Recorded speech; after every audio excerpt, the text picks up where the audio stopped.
In front of me is Huawei Nova 11i, and today I would like to show you how you can rename it.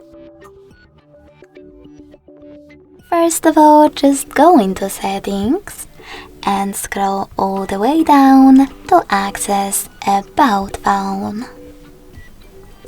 Now click on device name section and type in wherever you wish to. I will go with Sunny.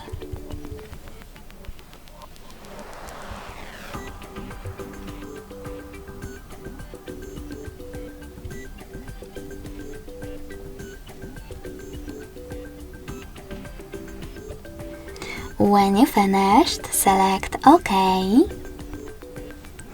And as you can see, after that, name of my device has changed. Thanks so much for watching. If you enjoyed this video, smash that like button, comment and subscribe. Bye!